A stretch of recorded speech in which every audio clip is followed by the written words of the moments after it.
Hello, my friends. My name is Silas Crawford, and if there is a box of old crystal glasses in your dining room, china cabinet, attic, or moving boxes from your parents' house, I want you to look at them differently tonight. Most old crystal stemware is not worth a fortune. A common Waterford wine glass or ordinary cut stem can be worth only tens of dollars. That difference matters more than most families realize, but the right maker, pattern, period, decoration, condition, and complete matching service can push value into the hundreds or thousands. And a few 18th century glasses can be worth thousands all by themselves. That is the difference we are hunting today. You probably do have something from one of the famous names or traditions we're going to discuss, but the value is not hiding in sparkle alone. It is hiding under the foot in a tiny acid mark, in the exact shape of a stem, in the pattern, in whether 20 more matching glasses are still in another box, and sometimes in a decoration that survived 3 centuries. Before we begin, tell me where you are watching from and whether your family has a crystal cabinet nobody wants to sort. And stay with me through number 2 and number 1, because that is where one single glass can truly move into 4-figure territory. First, we need one technical truth.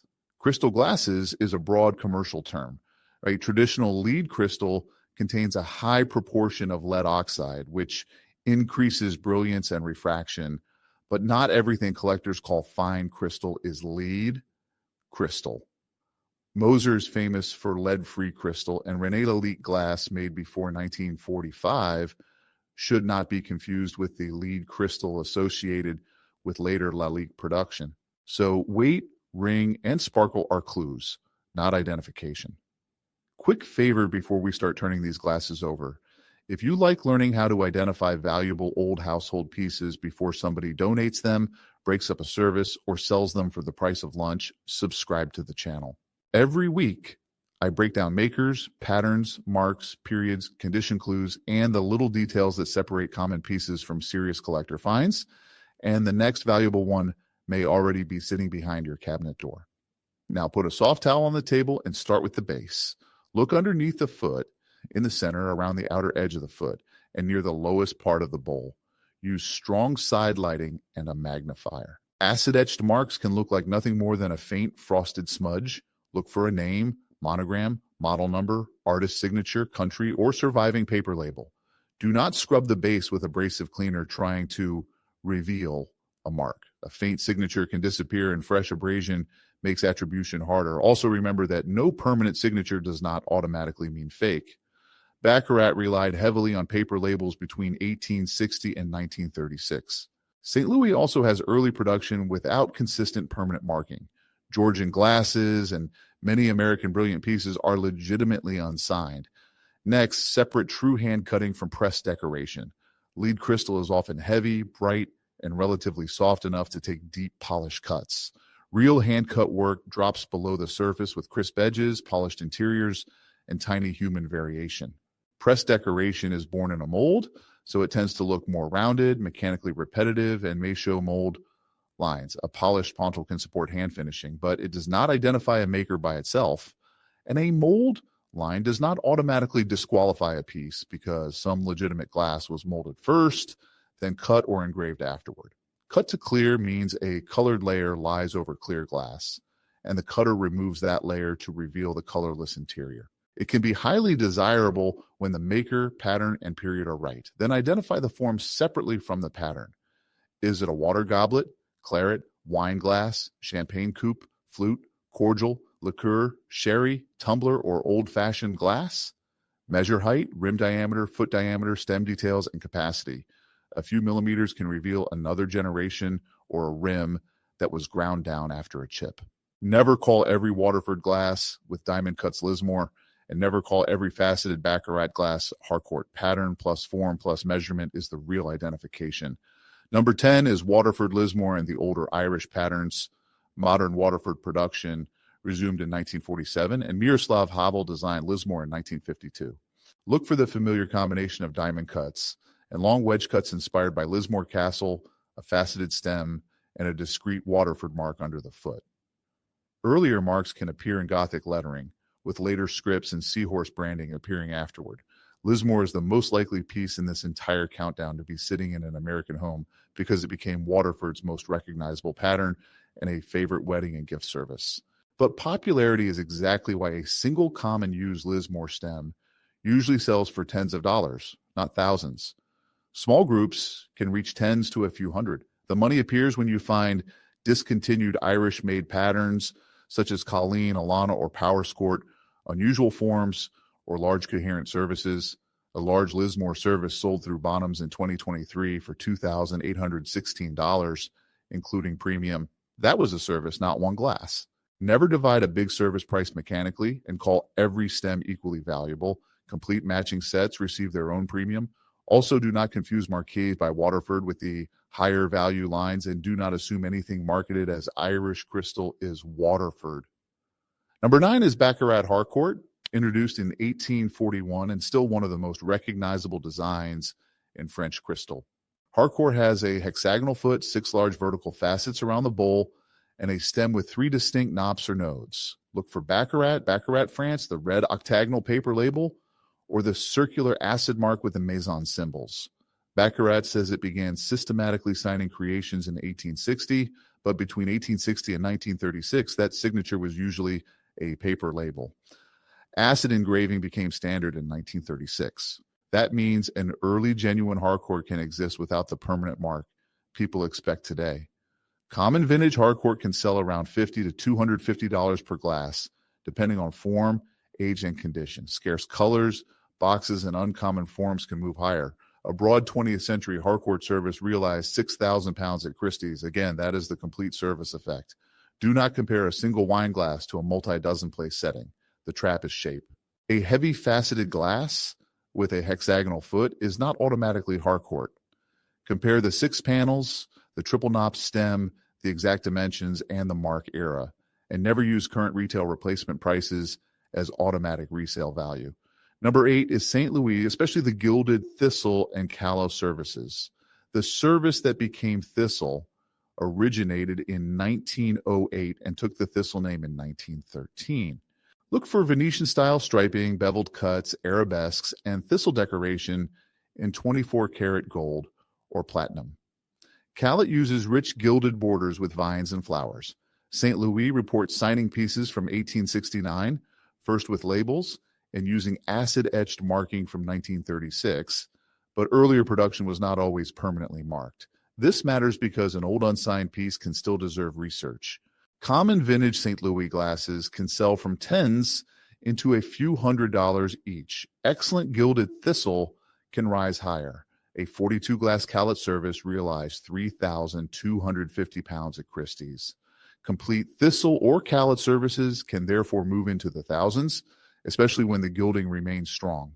The gold itself is a condition test. Heavy wear to gilding can hurt more than one minor scratch because the decoration is a major part of the design. And do not confuse St. Louis thistle with Edinburgh Crystal's thistle pattern or with generic gilded French stemware. Number 7 is Moser, especially Splendid and Paula.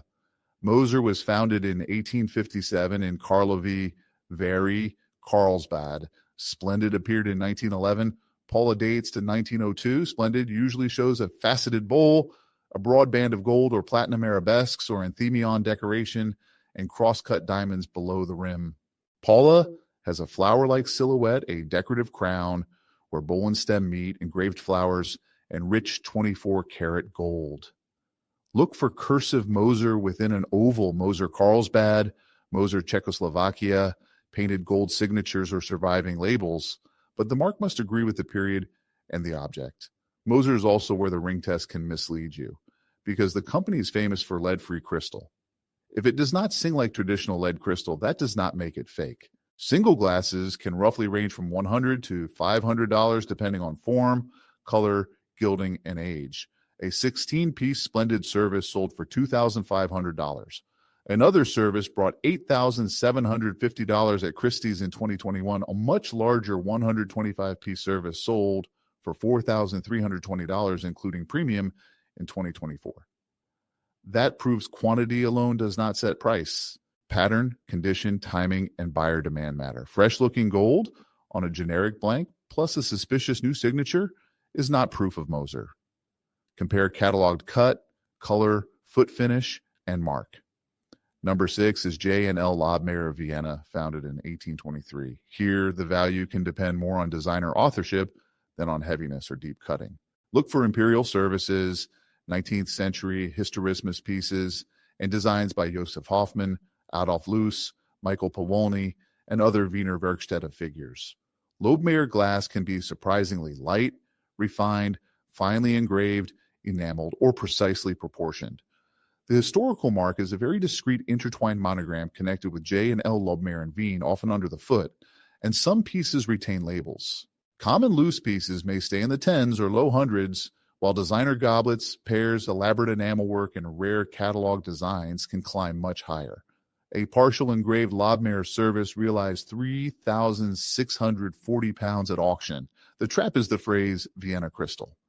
That description proves geography or style, not Lobmayer authorship. Similar Bohemian monograms exist. I want design, mark, and catalog reference to agree before I pay a premium. Before we move into the top 5, remember the possession trigger honestly. You might have Waterford, Baccarat, St. Louis, Moser, or inherited American cut glass in the house. That is plausible. I am not telling you there is probably an 18th century Bilby masterpiece in your kitchen cabinet. The fortune comes from 3 real situations: a large coherent premium service, a rare decorated or colored piece from an important maker, or a genuinely historical individual glass. And that is exactly where the second half takes us. Number 5 is Steuben, especially Frederick Carter era and high-level engraved goblets. Steuben was founded in Corning, New York in 1903. Look for Steuben acid-etched on the foot or base, a polished pontil, and forms or colors that can be matched to Carter catalogs. The Corning Museum documents Carter goblets from roughly 1910 through 1920 in blown cut lead crystal with this Steuben acid stamp. Common clear Steuben stemwork can be worth only tens of dollars per piece. Colored Carter glass, rare forms, deep cutting, applied or twisted stems, and signed engraving can move into the hundreds per glass. A group of 7 Steuben pieces, including 2 engraved goblets with apricot twist stems, realized $2,400 at Bonham's. The trap is assuming every Steuben mark means Carter rarity. A post-war clear crystal is far more abundant. Color, form number, decoration, and date need to agree. Number 4 is American Brilliant Period Cut Glass, especially Hawks, Libby, Dorflinger, and J. Hoare, with other names such as H.P. Sinclair, Egginton, Meriden, and Tuthill, worth learning too. This great American period runs mainly from around 1876 through the First World War. Look for deep hob stars, strawberry diamonds, fans, meters, cane, vesica, and cuts that are both deep and brilliantly polished. Hawks may carry the name or Clover-style mark. Libby and Dorflinger use discrete markings too, but plenty of legitimate pieces are unsigned. The real question is which pattern, cutter, form, and attribution you have. Common or unattributed stems may sell around $25 to $150 each. Rare patterns, groups, services, cut-to-clear examples, applied silver, and important signed forms can rise from $500 to $5,000 or more. One American Brilliant group with a carafe and wine glasses realized $3,750. Exceptional trays, punch bowls, and other large forms can sell for much more. But do not borrow those record prices and paste them onto a common stem. Reproductions can imitate hob stars. Look for shallow cuts, mechanical repetition, obvious mold lines, no believable base wear, or a pattern that does not match published references. Number 3 is René Lalique, especially pre-war services such as Strasbourg and Bourget. Strasbourg dates to around 1926, while Bourget was designed around 1930 through 1933. Lalique's strength is design, molded relief, figures, fruit, naturalistic decoration, and Art Deco stem treatments. Strasbourg can show molded figures in relief on the stem. Bourget appears in services with decanters, pitchers, and multiple stem sizes. Look for R. Lalique, France, molded or engraved marks, and sometimes a model number. Here the letter R is critical. Post-war works are normally signed Lalique, France without the R of René Lalique. A modern R inside a circle is a trademark and is not the same thing as an authentic period R Lalique signature. Modern common Lalique stems may bring tens or a few hundred. Complete pre-war services can enter the thousands.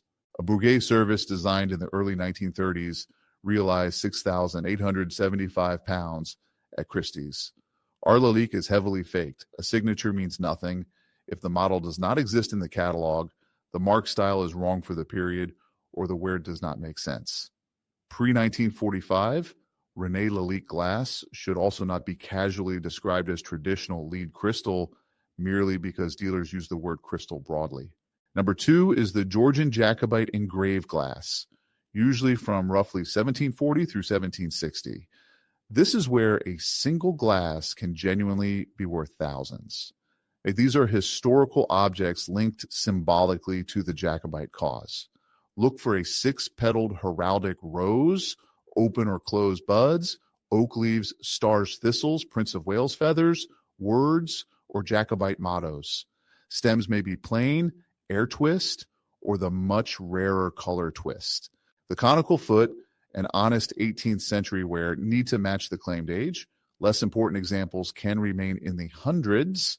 Documented results include around 1,152 pounds for a plain stem Jacobite glass, around 2,816 pounds for rare plain stem or air twist examples, around 3,712 pounds for a portrait air twist, and 4,800 pounds for a glass connected with Sir Watkin Williams' win interest.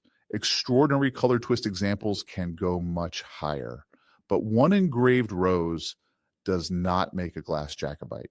Later engraving exists. A genuine 18th century blank can have decoration added decades or centuries later. This category needs a British glass specialist before anyone talks confidently about thousands. Number 1 is Bilby enameled opaque twist glass from Newcastle, mainly around 1760 through 1770.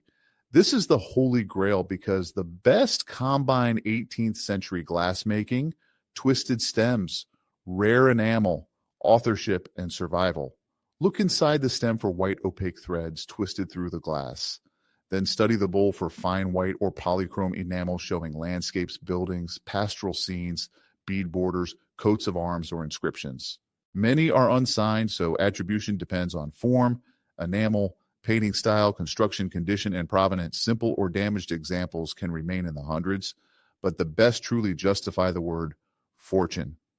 Bonham's results cited in the briefing include roughly 3,840 pounds and 4,096 pounds for rare examples, 10,240 pounds for an armorial glass, and 15,360 pounds for a glass decorated with a shepherd playing a flute.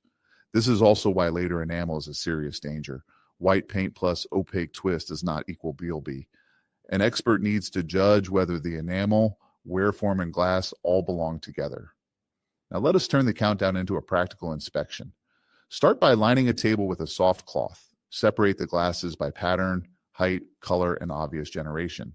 Do not stack stemware or let rims touch. Photograph each profile, decoration, both sides of the foot, marks under side light, and defects. Measure height, mouth diameter, foot diameter, quantity, and approximate capacity. If one matching glass is shorter, do not assume factory variation. Look for a thicker rim or evidence that the edge was ground down to remove a chip. That repair reduces value. Next, identify maker and pattern before you identify price. Use official archives and catalogs from Waterford, Baccarat, St. Louis, Moser, and Lobmer. Use the Corning Museum of Glass for Steuben and historical glass research. For American Brilliant Material, use resources from the American Cut Glass Association. For René Lalique, compare model numbers, shapes, and marks against catalog designs. Replacements can help recognize patterns and forms, but replacement retail prices are not the same as what you will net when you sell. Then research real transactions, use completed eBay sales, live auctioneers, and auction house archives. For top material, compare Christie's, Bonham's, and specialist sales. Search the exact form, not just the maker. A Baccarat Harcourt water goblet is not automatically comparable to a Harcourt cordial. A Waterford Colleen Claret is not Lismore simply because both are Irish crystal. Compare dimensions, generation of mark, decoration, color, number of pieces, and condition. Hammer price realized, and a total including buyer's premium are not the same figure. Taxes, seller commission, shipping, insurance, and breakage risk affect what an owner actually receives. Do not divide a service price by its piece count and call that an individual value. Complete services earn a premium because coherent groups are difficult to rebuild. Keep matching stems, decanters, pitchers, finger bowls, and wine sizes together while researching. If pieces share a pattern but have different heights, thicknesses, or mark eras, describe them honestly as an assembled service rather than pretending everything left the factory together. Condition can erase value quickly. Check rims for chips and tiny flea bites. Look at the junction between bowl and stem for hairline cracks. Inspect feet for flakes of scratches and chips. Shine light through the bowl to detect internal haze. Some cloudiness is removable mineral deposit. Dishwasher etching is permanent surface damage, and no honest appraiser should promise every cloudy glass will become clear again. On gold and enamel, decoration loss can hurt more than a small scratch. On 18th century glasses, coherent lightware can support age. A supposedly 250-year-old piece that looks unnaturally perfect deserves caution.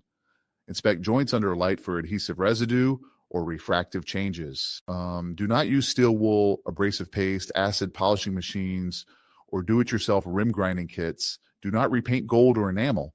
On rare glass, alteration can destroy evidence and value. Wash by hand, one glass at a time, with stable lukewarm water, mild detergent, and a soft sponge. Line the sink with a towel or soft mat. When drying, never grip only the stem while twisting a cloth inside the bowl. Support the bowl and base so you do not torque the vulnerable stem junction. Keep antique, gilded, enameled, and applied glass out of the dishwasher. Never remove an original paper label. Store stemware without rim-to-rim contact, and never stack delicate glasses. Use antique lead crystal for serving, not long-term wine or spirit storage. Remember the authenticity traps. Ring and weight do not prove maker or value. Moser proves why. One more technical point matters. When somebody tells you a ringing glass must be crystal, the Corning Museum describes lead glass as containing a high proportion of lead oxide, around 20% or more, but composition alone never identifies Waterford, Baccarat, or any other maker. Thickness, shape, damage, and lead-free formulas change the sound. Likewise, a polished pontil supports hand finishing but does not prove authorship, while a mold seam does not automatically mean fake, because legitimate pieces were sometimes molded before cutting or engraving later. Baccarat, Moser, Lalique, and Steuben marks all need to match period, pattern, and finish, Baccarat style, Waterford-like, Bohemian crystal. And after Lalique are descriptions, not authorship. American Brilliant reproductions need to be checked for cut depth, mold evidence, baseware, and published pattern correspondence. Our Lalique, Jacobite engraving, and Bilby enamel are specialist territories because authentic old glass can carry later decoration or later marks. An unidentified glass is worth little until evidence improves. Most old crystal glasses are worth tens, not thousands. Fortunes live in premium services, rare decorated forms, documented pieces, and exceptional Jacobite or Bilby glasses. Values vary with maker, pattern, form, period, quantity, color, decoration, condition, provenance, location, and sale date. Auction results are anchors, not guarantees. So tonight, do not sell or donate the box. Separate it, count it, measure it. Photograph every mark. Which discovery would surprise you most? A forgotten Waterford service, gilded Moser Splendid, pre-war R, Lalique, or 1/18th century opaque twist glass nobody ever identified? Tell me below. The fortune is rarely hidden in the sparkle. It is hidden in the pattern, the foot, the mark, the matching pieces, and the history somebody almost threw away. Thanks.